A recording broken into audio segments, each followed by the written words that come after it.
November 3rd, 3019. 4 hobbits return to the Shire after destroying the One Ring and defeating Sauron. They expect to find their home unchanged, safe, peaceful. Instead, they find it conquered. Not by orcs, not by Sauron's armies, by men.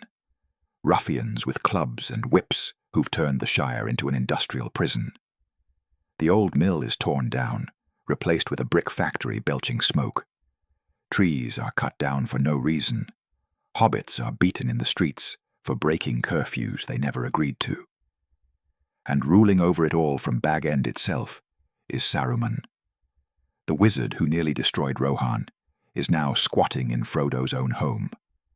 This is the scouring of the Shire, the chapter Peter Jackson cut from the films.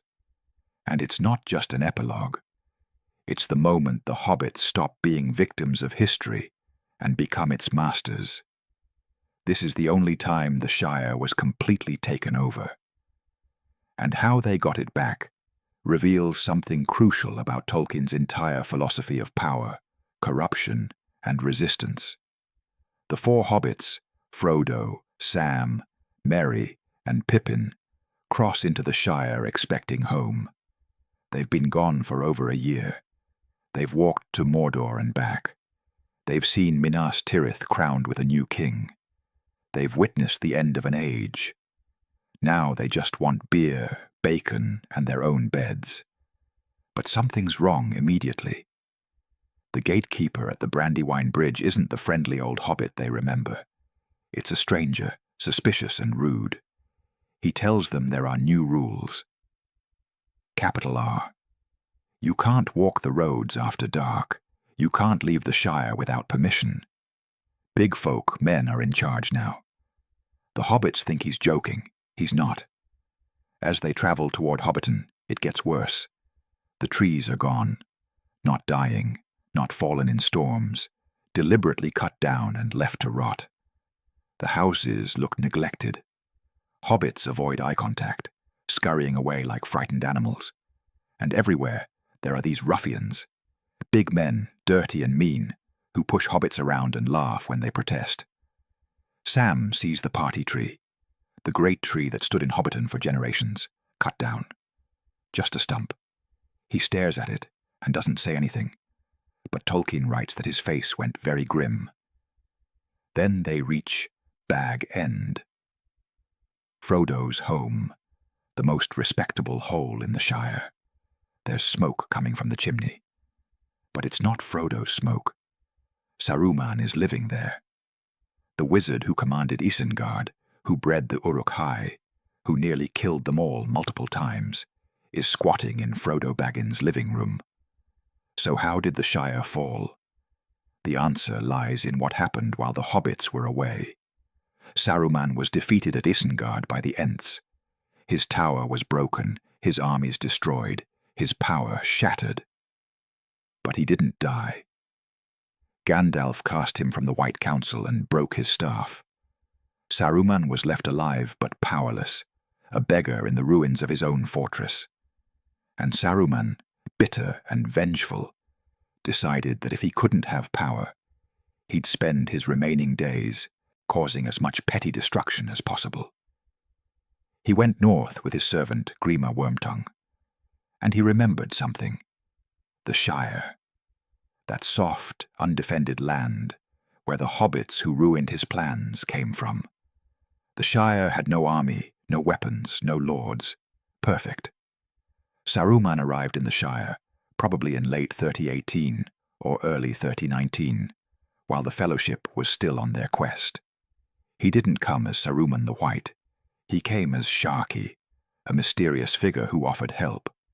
The Shire was facing problems, bad harvests, shortages, the kind of minor troubles that every agricultural society faces occasionally. Sharky had solutions. He'd bring in labor. He'd organize things, make everything more efficient. The chief of the Shire at the time was Lotho Sackville Baggins, a grasping, greedy hobbit who'd been buying up property while Frodo was gone. Lotho liked Sharky's ideas. More production meant more profit. So he gave Shire authority to bring in men, big folk, to help with the work. The men came, but they didn't help. They took over. They built ugly brick buildings to replace the old mill. They cut down trees for lumber that was never used. They imposed rules. And behind it all, Shire was pulling the strings, watching the Shire tear itself apart, taking vicious pleasure in destroying something beautiful. When the four hobbits realize what's happened, they react differently. Frodo is weary. He's seen too much death, carried too much burden. He wants the Shire liberated, but he doesn't want more killing. Sam is furious, practical, direct. Sam wants to grab a shovel and start breaking heads. Merry and Pippin are ready for war. They're not the hobbits who left the Shire anymore. Merry is a knight of Rohan. Pippin is a guard of the citadel of Gondor. They've fought in real battles. They know how to organize a resistance. The turning point comes at Bywater. A group of ruffians tries to arrest them for breaking curfew. Merry and Pippin just laugh. The ruffians don't understand who they're dealing with. These aren't frightened farmers anymore. Pippin stands up, wearing the livery of Minas Tirith, and speaks with the voice of someone who stood in the presence of kings. The ruffians try to rush them. It goes badly for the ruffians. Word spreads fast. The four travelers are back. They're not afraid of the rules or the ruffians, and they're calling hobbits to gather. Tolkien writes, "Inside that house were gathered all the stoutest hobbits of the district. There was Farmer Cotton, and his sons Tom, Jolly, and Nick, and some others that were close neighbors. This is important. The resistance doesn't start with Frodo, the ring-bearer, the hero. It starts with Farmer Cotton and his sons. Regular hobbits who've been quietly preparing for this moment, hiding weapons, organizing, waiting for someone to give them permission to fight back. The hobbits had never stopped resisting. They'd just been waiting for leadership. Sharkey makes a mistake. He sends 100 ruffians to Bywater to crush the gathering hobbits. He thinks overwhelming force will break them. But Merry takes command. He fought at the Battle of Pelennor Fields. He stabbed the Witch King of Angmar. Organizing a few hundred hobbits against a band of thugs is trivial by comparison. He sets up barricades, positions archers, creates a kill zone. The ruffians march into Bywater expecting to scatter some farmers. Instead, they walk into an ambush. Arrows come from windows and hedges. Barricades block their advance. When they try to break through, hobbits with axes and scythes are waiting. Tolkien's description is brief but clear. The ruffians are routed. Nearly 70 are killed. The rest flee. The hobbits lose 19. It's the only actual battle ever fought in the Shire. And it proves something crucial. Hobbits aren't helpless. They never were. They just needed someone to remind them of that. After the battle, the hobbits march on Hobbiton. This is where Sharkey is holed up in Bag End with his remaining forces. But by now the hobbits outnumber them massively.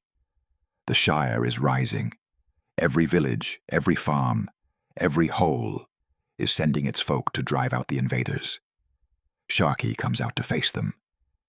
And here's where Tolkien shows us who Saruman really is now.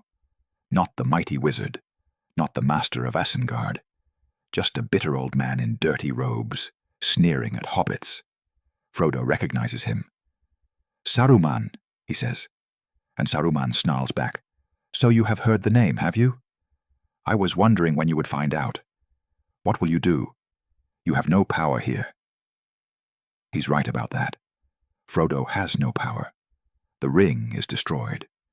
But Frodo doesn't need power. He has justice. This is where the scouring of the Shire reveals its true meaning.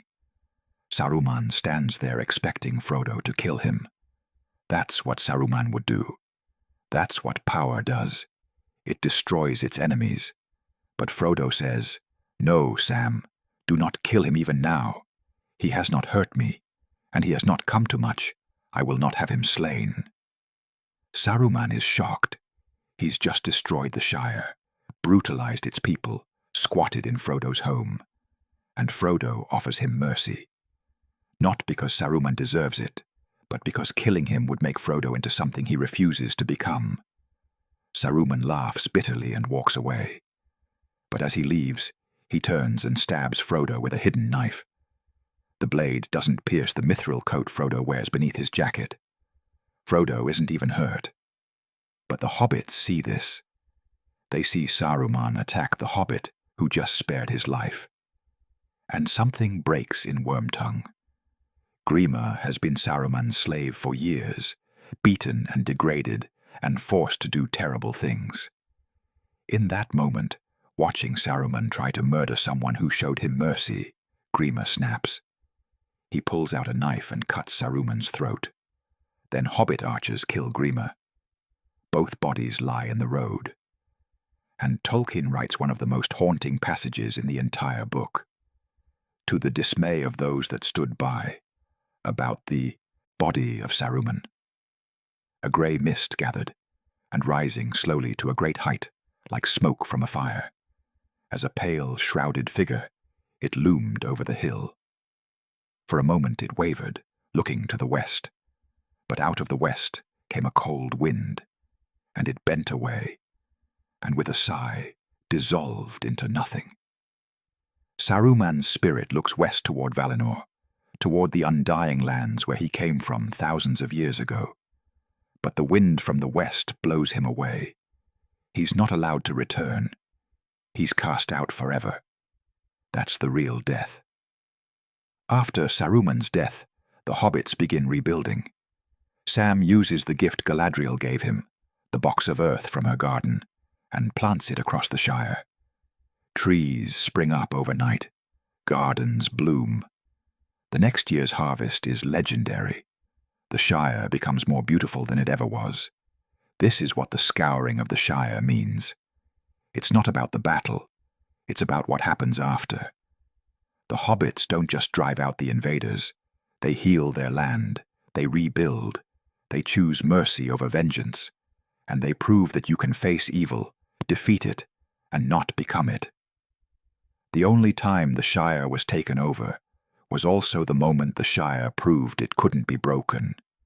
Not by Saruman, not by the ruffians, not by fear or force or tyranny, because the Shire wasn't just a place, it was an idea, and you can't conquer ideas with clubs and rules. This is why Tolkien included the chapter, why he fought to keep it in the book despite editorial pressure to cut it. Because the journey to Mordor was about destroying evil. But the scouring of the Shire was about building something after evil is gone. And that, Tolkien believed, was the harder task, and the more important one.